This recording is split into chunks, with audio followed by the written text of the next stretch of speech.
Finally आप सभी की डिमांड के लिए और बहुत बच्चों की डिमांड भी थी कि भैया ग्राफ करा दो, ग्राफ करा दो। किस ग्राफ में बहुत सारी दिक्कतें आती है। तो फाइनली आज एक ग्राफ की वीडियो मैं अपलोड कर रहा हूँ। अगर आपको इस तरीके से पसंद आ रहे हैं ग्राफ जिस तरीके से मैं पढ़ा रहा हूँ, क्योंकि देखो इन डिटेल अगर ग्राफ पढ़ना है तो उसमें तो बहुत टाइम लगता है, ठीक है। जो सारे ट्रांसफॉर्मेशंस होते हैं, जो बेसिक आपके पास कर्वेचर स्केचिंग वगैरह होती है, उसको पढ़ने में काफ़ी टाइम लगता है। पर मैं आपको इस मेथड से इस तरीके से पढ़ाऊंगा कि आपको चीज़ें बहुत आसान लगेंगी। मतलब एटलीस्ट जेई एडवांस्ड या फिर जेई मेंस में अंडर आपके जो भी ग्राफ आएंगे, आप इजीली उनके कर्व जो है स्केच कर लोगे। और कई एक फिक्स डोमेन ही होता है उसी के अबाउट, जो जेई एडवांस्ड वाला है या फिर जो जेई मेंस के क्वेश्चन पेपर है, वो उसी के अबाउट सेट होते हैं और एक फिक्स डोमेन के हिसाब से ही वो क्वेश्चंस पूछते हैं आपसे ग्राफ से रिलेटेड। ऐसा नहीं होगा कि कभी भी किसी एसिम्प्टोटिक कर्व का तगड़ा सा क्वेश्चन पूछ लिया या फिर किसी ऐसे तगड़े कर्वेचर ट्रांसफॉर्म्स का क्वेश्चन पूछ लिया, नहीं। इट इज़ मतलब थोड़े लिमिटेड सेट्स होती हैं, उन्हीं के ऊपर ग्राफ्स हमेशा पूछे जाते हैं। और अगर उन सेट्स की आपको शॉर्ट ट्रिक्स आती है या फिर एक सही सही फंडे पता है, तो आप वो इजीली ग्राफ सारे प्लॉट कर सकते हो, ठीक है। तो बिना किसी फालतू इधर उधर की बातें करे बिना अपन जो है आज की वीडियो लेक्चर शुरू करते हैं, जिसके अंदर अपन पढ़ने वाले हैं ग्राफ के बारे में। और आज मैं आपको पढ़ाने जा रहा हूँ सबसे इंपॉर्टेंट ग्राफिकल ट्रांसफॉर्मेशंस। वीडियो थोड़ा लंबा भी हो सकता है, लंबा मेरे कहने का मतलब 20 25 30 मिनट का भी हो सकता है। तो थोड़ा पेशेंस के साथ हमेशा वीडियो सुना करो, एक एक चीज़ें ध्यान से सुना सुना करो, जो आपको इंपॉर्टेंट लगता है उन चीज़ों को नोट करा करो। मैं यहाँ पर डेस्मो से कुछ कर्व्स की फोटो खींच के भी लाया हूँ। मैं आपको बताऊंगा कि जो हम मैनिपुलेशन से कर्व बनाते हैं और जो रियल लाइफ में कर्व स्केचिंग होती है, उसमें कितना फ़र्क आ जाता है। उतना डेफिनेट, उतना बारीक थोड़ा बहुत फ़र्क आता है। वैसे डेस्मो बहुत प्रिसाइज आपके पास सॉफ्टवेयर है। तो आज हम जो ट्रांसफॉर्मेशन पढ़ने वाले हैं वो हमारा ट्रांसफॉर्मेशन है। जैसे मान लो अपन को दो फंक्शन दे रखे हैं। दो फंक्शन कैसे दे रखे हैं भैया? मान लो दो अपन को फंक्शन दे रखे हैं। एक फंक्शन अपने को दे रखा है मान लो एफ ऑफ एक्स, और एक फंक्शन अपन को दे रखा है जी ऑफ एक्स। कई कबार ऐसा होता है कि अपन से कुछ इस तरीके का ग्राफ पूछ लेता है कि ग्राफ बना दो एफ एक्स इंटू जी एक्स का। अब बताओ बच्चा इसमें क्या करेगा? बच्चे को ना एफ एक्स का आता है ना जी एक्स का आता है। अब बच्चा एफ एक्स इंटू जी एक्स का कर्व कैसे बनाएगा? इसको इक्वल्स टू मान लेता हूँ कि एफ एक्स इंटू जी एक्स मान लेता हूँ कि मेरे पास एक एच एक्स का फंक्शन है। या फिर कभी आपसे इस तरीके के ग्राफ पूछे होंगे, आपने बहुत बार देखे होंगे कि दो फंक्शन को मल्टीप्लाई करके दे देता है, एफ एक्स इंटू जी एक्स। इस तरीके के ग्राफ आपसे पूछे होंगे। या फिर कभी कभार डिवाइड करके भी दे देता है, कभी कभार ऐसे भी दे देता है कि एच एक्स इक्वल्स टू, मेरे पास कभी कभार ग्राफ ऐसे भी आ जाते हैं, f x divided by g x. ये सारे केसेस आपसे आज की क्लास के बाद इजीली सॉल्व हो जाएंगे। कभी भी आपके पास मल्टीप्लिकेशन में ग्राफ आता है तो आप उन तरीके के ग्राफ को चुटकियों में कैसे ड्रॉ कर सकते हो, जिस तरीके के ग्राफ आपको भी आपकी स्क्रीन में दिखाए गए हैं। अगर थोड़ा सा पेशेंस रख के आप वीडियो को आगे तक देखोगे तो ईजिली आपसे ये सारे के सारे कर्व जो हैं बिल्कुल भी चुटकियों में आप इसको, मतलब मज़ा आ जाएगा। जस्ट लेट्स सी कैसे बनाते हैं ग्राफ। तो इस केस में हमारे पास क्या होता है, तीन स्टेप पर अपन इनके ग्राफ ड्रॉ करते हैं।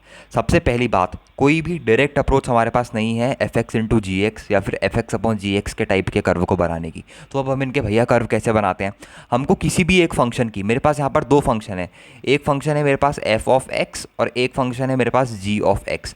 सबसे पहले आपको ये इंश्योरमेंट होनी चाहिए कि मेरे को एफ ऑफ एक्स या फिर जी ऑफ एक्स, जो मेरे पास दो फंक्शन प्रेजेंट हैं, इन दोनों फंक्शंस में से मेरे को एक फंक्शन की मिनिमम और मैक्सिमम वैल्यू पता होनी चाहिए। सबसे पहला स्टेप समझ में आया कि किसी भी एक फंक्शन की मिनिमम और मैक्सिमम वैल्यू पता करो। सबसे पहला स्टेप क्या है? अपनी नोटबुक में लिख भी लेना स्टेप को। अगर नहीं भी लिख रहे हो तो माइंड में थोड़ा सा बैठा लेना। Find the maximum and minimum of any of one of them. Find the maximum and minimum value of any one of them. Find the maximum and minimum value of any one of them. For example let suppose मैंने इस case में क्या करा भैया, मैंने इस case में अपन के पास जी एक्स की मैक्सिमम मिनिमम वैल्यू निकाल ली। मैक्सिमम मिनिमम वैल्यू कितनी आई? A is always less than equals to g x and g x is always less than equals to b. मतलब जो जी एक्स की मिनिमम वैल्यू है वो है मेरे पास कितनी? ए, और जी एक्स की जो मैक्सिमम वैल्यू है मेरे पास, वो मेरे पास कितनी है? बी। अब ध्यान से देखना, यहाँ से अगर मैं जी एक्स की वैल्यू आपके पास निकालने को बोलूँ तो जी एक्स की वैल्यू मेरे पास आ जाएगी H x upon f of x. बस अब स्टेप टू में क्या करना है आपको? जी एक्स की जगह h x upon f of x रख देना है। तो यहाँ पर लिखता हूँ मैं step number two. Step number two के अंदर मेरे को क्या करना है? A is always less than equals to, g x की जगह रख दिया मैंने क्या बच्चों? एच एक्स अपॉन यहाँ पर रख दिया मैंने f of x is always less than equals to b. अब एफ एक्स का दोनों तरफ मल्टीप्लाई कर देता हूँ तो यहाँ पर आ जाएगा a into f of x is always less than equals to h of x और is always less than equals to b into f of x. ये मेरे पास एक छोटी सी इनइक्वालिटी बन के आ गई। याद नहीं रखनी, बस एक प्रोसीजर याद रखना है कि किस तरीके से चीज़ें हो रही हैं। दो फंक्शन गिवन होंगे, उनमें से एक फंक्शन के मैक्सिमम और मिनिमम वैल्यू का आपको 100% पता होनी चाहिए कि इस फंक्शन की मैक्सिमम या फिर मिनिमम वैल्यू मेरे पास कितनी है। उसके बाद तीसरे स्टेप में आपको क्या करना है, वो फंक्शन को रिप्लेस कर देना है जो फंक्शन आपको निकालना है उससे, और जो दूसरा अननोन फंक्शन है उससे। बस दैट्स इट। इसके बाद आपके पास कर्व प्लॉट ईजिली हो जाएगा। और तीसरे स्टेप में क्या करना है आपको, तीसरे स्टेप में भी एक इंपॉर्टेंट चीज़ है, वो ये है कि वो पॉइंट्स चेक करने हैं जहाँ जहाँ पर जी एक्स ज़ीरो है। कौन से पॉइंट्स चेक करने हैं, जहाँ जहाँ पर मेरे पास क्या है, check wherever g x is zero. जहाँ जहाँ पर मेरे पास जी एक्स ज़ीरो होगा वहाँ वहाँ पर मेरे पास क्या होने वाला है, एच एक्स क्या होने वाला है मेरे पास बच्चों, ज़ीरो होने वाला है। तो ये तो खैर बेसिक सा अंडरस्टैंडिंग पॉइंट है। जहाँ पर जीरो होने वाला है वहाँ पर मेरे पास एच एक्स भी ज़ीरो होने वाला है। अभी कई बच्चे सोच रहे होंगे कि क्या बता दिया ये, मतलब व्हाट्स द पॉइंट, मतलब ये क्या है, ये एक सेकंड, ये क्या है, मेरे को समझ नहीं आ रहा। अब इसको समझते हैं एग्जाम्पल की मदद से। एग्जाम्पल किसका लेंगे, सबसे फेमस एग्जाम्पल लेंगे, और आपको वो एग्जाम्पल पता भी होगा। जैसे कई बार जेईई एडवांस के एग्जाम में डायरेक्टली भी पूछ रखा है, 2020 में भी पूछा था और भी कई बार पूछ रखा है यार। तो वो एग्जाम्पल है मेरे पास x into sine of x का।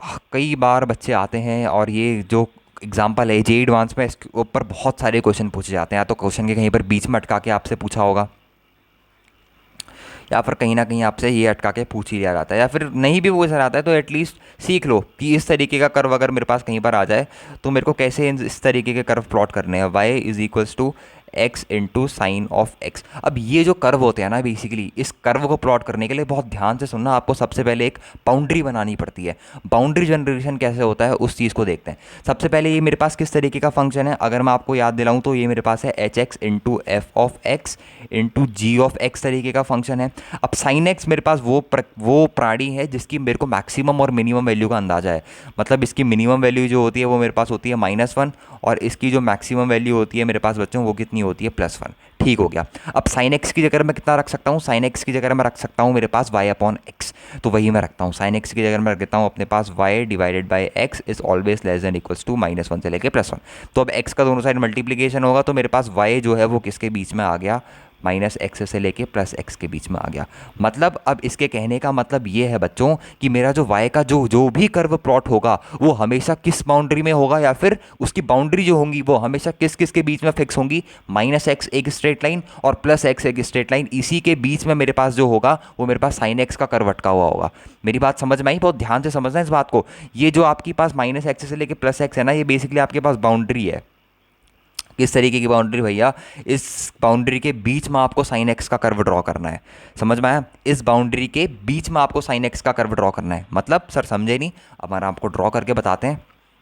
अमूमन कई बार ऐसा होता है कि आपको डायरेक्टली एक बार में चीज़ें समझ नहीं आती हैं, तो अपन अब आपको ड्रॉ करके बताते हैं। सबसे पहले अपन दो लाइन खींचते हैं। किस किस के लिए खींच रहे हो सर? ये एक खींच दे रहा हूँ मैं +x के लिए, ये मेरे पास +x हो गया, y equals to x line है बेसिकली, कोई इतनी घबराने की ज़रूरत नहीं है। और ये है मेरे पास y equals to -x line. तो ये मेरे पास कौन सी लाइन है, ये है मेरे पास y इक्वल्स टू -x, और ये मेरे पास कौन सी लाइन है, y इक्वल्स टू प्लस का x लाइन है। अब आपको इन दोनों के बीच में क्या करना है, साइन x का ग्राफ प्लॉट करना है। कैसे करेंगे, ऑरिजिन से शुरू करते हैं।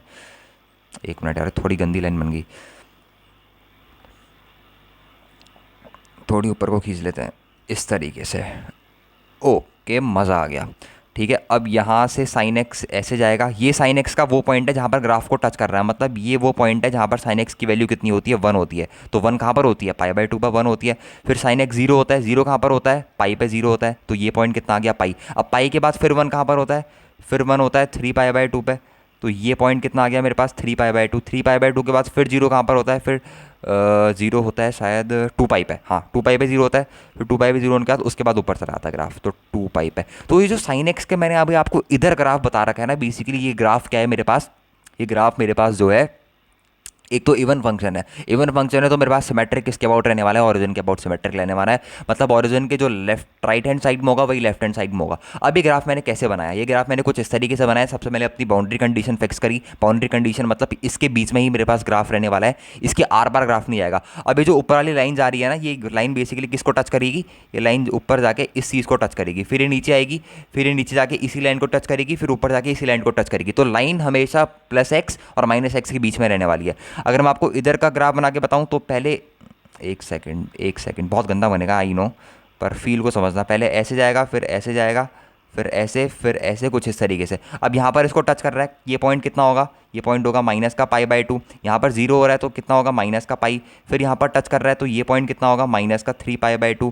फिर इसके बाद फिर जीरो हो रहा है तो ये कितना होगा, माइनस का 2 पाई। तो इस तरीके से मेरा बनता है किसका graph, x into sine x का। एक्स इंटू साइन एक्स के ग्राफ में कभी भी ये दो लाइन नहीं आती है। ये दो लाइन मैंने किस लिए बताई आपको, ये दो लाइन मैंने इसलिए बनाई है ताकि ये मेरे पास बाउंड्री कंडीशंस है। बाउंड्री कंडीशन को आप इस तरीके से समझ सकते हो कि जब भी प्रोडक्ट या फिर क्वोशेंट वाले ग्राफ आपके पास बनेंगे तो हमेशा इस बाउंड्री फिक्स है और इसी बाउंड्री के बीच में आपके पास वो दोनों ग्राफ प्लॉट होने वाले हैं। अब जैसे ये वाला एग्जांपल लेता हूँ आपके पास, ये वाला केस देख पा रहे हो आप, एक मिनट, इसको कहाँ पर ले जाऊँ, एक मिनट, हाँ, इसको थोड़ा नीचे खिसकाते हैं तब ये शानदार दिखाई देगा। ये वही कंडीशन है। अब मेरे पास यहाँ पर क्या हो रहा है, बहुत ध्यान से देखना। यहाँ पर मेरे पास ये जो है, ये बेसिकली मेरे पास बाउंड्री कंडीशन है। ये मेरे पास y=-x है। ये मैंने अपने तरीके से, ये मैंने अपने मन से बना रखा है, ठीक है। और ये जो ग्राफ है पर्टिकुलर, ये मेरे पास है कौन सा graph, x into sine x का ग्राफ। देखो यहाँ पर टच कर रहा है, ये पॉइंट होगा पाई/2, फिर ये पॉइंट होगा पाई, फिर ये पॉइंट होगा -3 पाई/2, ये पॉइंट होगा माइनस का पाई। हमेशा इसको टच कर रहा है ग्राफ, y=x वाली लाइन जो है इसको टच कर रहा है। तो ये एक तरीके से किस चीज़ का काम करती है, बाउंड्री कंडीशन। एक्चुअल में नहीं होती, बट आपको ग्राफ की एक शॉर्ट ट्रिक बता दे रहा हूँ कि अगर कभी भी इस तरीके से ग्राफ आए तो you can define a boundary कि हाँ ये जो ग्राफ है मेरे पास एक तरीके से बाउंडेड है। अब जैसे मैं कहूँ एक्स इंटू साइन एक्स का कर्व किस किस के बीच में बाउंडेड है, तो आप कहोगे कि sir x into sine x का जो कर्व है मेरे पास वो बेसिकली y=+x और y=-x के ग्राफ के बीच में मेरे पास क्या है, बाउंडेड है। सेम ग्राफ जो है वो इसका भी है। ये मेरे पास बेसिकली ये सही वाला ग्राफ है एक्स इंटू साइन एक्स का। अब ये ग्राफ कैसे है, ये ग्राफ एक्चुअल ग्राफ है। अब क्या हो रहा है इस एक्चुअल ग्राफ में, ये बात करते हैं थोड़ी। कुछ नहीं हो रहा है एक्चुअल ग्राफ में, बस मैंने एक्स और -x जो लाइन थी उसको हटा दिया है। सेम केस हो रहा है, अगर यहाँ पर लाइन होती तो ये सब लाइन इसको टच करते हुए जाती है, अपनी बाउंड्री कंडीशन को सेटिस्फाई करते हुए जाती है। बस वही ग्राफ आपने यहाँ पर बनाया और वही ग्राफ अपन ने यहाँ पर भी बनाया। बस थोड़ा सा वो एक्यूरेट है इसलिए आपको थोड़ा सा प्यारा लग रहा है, बाकी इस ग्राफ में भी कोई गड़बड़ नहीं है, वो सेम उसी तरीके का बनेगा, ठीक है। तो आई होप कि कहीं पर थोड़ी बहुत स्केचिंग आपको समझ में आई, थोड़ी बहुत भी, मतलब 1% भी स्केचिंग अगर आपको समझ में आई तो दैट इज़ गुड। और कहीं पर भी दिक्कत होती है तो हमेशा कमेंट सेक्शन में पूछ लिया करो। मतलब मेरे पास जितना भी टाइम मिलता है मैं मैक्सिमम यही कोशिश करता हूँ कि हर एक बच्चे के रिप्लाई मैं दे सकूँ, ठीक है। ऐसा नहीं है कि मैं किसी का रिप्लाई नहीं करता, मेरे को टाइम मिलता है, जिसके कमेंट मेरे को दिखता है मैं उसको फटाक से रिप्लाई कर देता हूँ, ठीक है। अब एक और एग्जांपल लेते हैं ज़रा इसका, एक और एग्जांपल ले लेते हैं कोई दूसरा तरीके का। एक और फेमस कर्व है मेरे पास, ये आपने कंटिन्यूटी एंड डिफरेंशिएबिलिटी में भी पढ़ा होगा, ऑसिलेटरी डिसकंटिन्यूटी वाली चीज़ें वगैरह वगैरह। अब यहाँ पर मेरे पास दो फंक्शन है, मान लेता हूँ ये मेरे पास फंक्शन है f(x) और मान लेता हूँ ये मेरे पास फंक्शन है g(x). तो इस बार मेरे को किस तरीके का गिवन है, इस बार मेरे को गिवन है h(x)=f(x), ये गिवन है। अब साइन एक्स की मैक्सिमम एंड मिनिमम वैल्यू मेरे को पता है, तो -1 is greater than equals to sine x, वही महाभारत लिखनी है अपन को, +1। साइन एक्स की जगह इतना रख सकता हूँ, साइन एक्स की जगह रख सकता हूँ hx into g of x, f x की जगह ये तो रख सकता हूँ hx into g of x. तो -1 less than equals to hx into g of x is always less than equals to +1। G x से डिवाइड मार दो, -1 upon g of x is always less than equals to h of x is always less than equals to +1 upon g of x. अब जी of x कितना है मेरे पास, जी of x है मेरे पास x, तो hx का जो वैल्यू है उसका रेंज मेरे पास निकल के आ गया कि y जो है मेरे पास, भैया y फिक्स हो गया। ये आपके पास क्या निकल के आई है बच्चों, हमेशा याद रखना, ये आपके पास बाउंड्री कंडीशन निकल के आई है। नाम नहीं है, बस मैंने नाम दे रखा है ताकि आपके लिए चीज़ें आसान हो जाए। This is my boundary condition, this is my what boundary condition, ये मेरे पास मेरी बाउंड्री कंडीशन है। मतलब जो मेरे पास साइन एक्स का जो अब मैं कर्व प्लॉट करूंगा वो इन्हीं के बीच में प्लॉट होने वाला है। मतलब ये जो रेक्टेंगुलर हाइपरबोलिक कर्व जो आपके चारों कोऑर्डिनेट में बनेंगे, इसी के बीच में मेरे पास साइन एक्स का जो कर्व है वो प्लॉट होने वाला है। अब किस तरीके से प्लॉट होने वाला है उसको थोड़ा देखते हैं। थोड़ा सा ग्राफ डरावना बन सकता है तो अपनी दिल को थाम के बैठिए, क्योंकि परफेक्शन नहीं है ना यार। अरे यार ये कहाँ गायब हो गया, क्योंकि परफेक्शन नहीं है। एक मिनट थोड़ा इसको साइड कर लेता हूँ। ओके, खुद से बनाने का भी ट्राई करना यार, है ना। एक तो मेरे पास पेन टैब है तो उसमें थोड़ा मुश्किल रहता है एक्यूरेट बनाना, एक बार कॉपी पेन होता तो थोड़ा फिर भी सही रहता, थोड़ा मतलब वो करके बनाना, ठीक है। तो सबसे पहले मैं अब आपको बताना चाहता हूँ कि यहाँ पर जो है ये वाले जो कंडीशन है मेरे पास, इस केस में क्या हो रहा है। यहाँ पर बहुत ध्यान से देखेंगे तो हमें एक चीज़ पता लगती है, एट x इक्वल्स टू 0 एक बहुत बवाल चीज़ हो रही है। एट x इक्वल्स टू 0 मेरे पास क्या हो रहा है, बहुत ध्यान से देखना। एट x इक्वल्स टू 0 मेरे पास y जो है वो मेरे पास हो रहा है नॉट डिफाइन। वो मेरे पास क्या हो रहा है, नॉट डिफाइन। जैसे ही आप x को 0 डालोगे नीचे, वो मेरे पास y जो है वो नॉट डिफाइन हो रहा है। बट इन एक्चुअल अगर मैं x को 0 की तरफ टेंड कराने की कोशिश करूँ थोड़ा थोड़ा करके, तो ये जो मेरे पास लिमिट x टेंडिंग टू 0 है, किस पे, y is equals to sine x upon x पे, ये मेरे पास कहाँ पे आती है, 1। यार ये सैंडविच थ्योरम आपने पढ़ा है ना कि limit x tending to 0 sine x upon x that is equals to 1। तो वही चीज़ यहाँ पर है, ठीक है। तो वही चीज़ अपने पास यहाँ पर हो रही है। मतलब अब एक बात बहुत ध्यान से समझनी है अपन को। सबसे पहले तो अपने को साइन एक्स का कर्व बनाना है। x इक्वल्स टू 0 पे जो मेरे पास साइन एक्स का कर्व है वो मेरे पास कहाँ पर जा रहा है, वो मेरे पास 1 पे प्लॉट हो रहा है। तो मेरे को 1 पे बनाना है और 1 पे एक गोल आ जाएगा, क्योंकि यहाँ पर डिसकंटिन्यूटी, ऑसिलेटरी डिसकंटिन्यूटी। तो अगर मैं यहाँ पर कर्व बनाऊँ तो मेरे पास कुछ कर्व इस तरीके का बनेगा, ये, और यहाँ पर से बनेगा कुछ इस तरीके का कर्व। और ये कर्व जो है वो हमेशा किसके बीच में रहेगा, ये कर्व मेरे पास हमेशा इनके बीच में रहेगा। ये मेरे पास क्या है भैया, ये मेरे पास 1/x है और ये मेरे पास -1/x है। सिमिलरली एक और आएगी मेरे पास कुछ इस तरीके की, एक सेकेंड, ये कुछ ज़्यादा ही गंदी बन गई, एक इस तरीके की आएगी और ये एक इस तरीके की आएगी। ये आपको एक्चुअल ग्राफ में नहीं दिखानी, बट हाँ ये मेरे पास वो बाउंड्री कंडीशंस हैं जिसके बीच में मेरे पास क्या है, ग्राफ हमेशा रहने वाला है। अब ये पॉइंट पे क्या हो रहा है, ये पॉइंट होगा मेरे पास π/2। भैया π/2 क्यों होगा, क्योंकि इस पॉइंट पे मेरे पास 1 हो रही है, और ये पॉइंट होगा पाई क्योंकि 0 हो रहा है। फिर एक बार नीचे टच करेगा ये 3π/2 के लिए, फिर उसके लिए, फिर ऊपर, फिर ऐसे, फिर ऐसे। तो ये पॉइंट पाई के बाद कौन सा पॉइंट आएगा, पाई के बाद आएगा 3π/2, 3π/2 के बाद क्या आएगा 2π। सिमिलरली आप इसी तरीके से ग्राफ को यहाँ पर भी बना सकते हो, कोई दिक्कत वाली बात नहीं है, ठीक है। ये पॉइंट कितना होगा मेरे पास, ये पॉइंट होगा पाई। ये पॉइंट जहाँ पर दोनों टच कर रहे हैं, ये पॉइंट कितना आएगा मेरे पास, ये पॉइंट आएगा मेरे पास, सॉरी, ये पॉइंट आएगा मेरे पास माइनस का π/2, ये पॉइंट आएगा माइनस का पाई, ये पॉइंट आएगा माइनस का 3π/2, और इसके बाद कौन सा आएगा, माइनस का 2π। तो इस तरीके से आपका ग्राफ प्लॉट होगा। मैं मानता हूँ कि बहुत गंदा ग्राफ बन रहा है, पर एक बार इसको गूगल पर कर लेना कि साइन एक्स अपॉन एक्स का ग्राफ किस तरीके का बन रहा है। ये अजमटोट्स उस ग्राफ में नहीं होंगी, अजमटोट्स बस आपकी बाउंड्री कंडीशंस है कि मेरा जो कर्व बनेगा वो मेरे पास इसी के बीच का बनेगा। और ये साइन एक्स का कर्व 0 से शुरू क्यों नहीं हुआ, 0 से शुरू इसलिए नहीं हुआ क्योंकि यहाँ पर 0 पे जो आ रही है वो अपन के पास 1 निकल के आ रही है, ठीक है। ये बात समझ लेना कि 0 से इसलिए शुरू नहीं हुआ क्योंकि यहाँ पर 0 पे जो अपने पास हो रही है एक्सटेंडिंग टू 0, तो y यहाँ पर कितना हो रहा है, 1 हो रहा है। और ये होल किस लिए कर रखा है वो आपको पता ही होगा, कंटिन्यूटी के कंसेप्ट से। That's a very basic thing.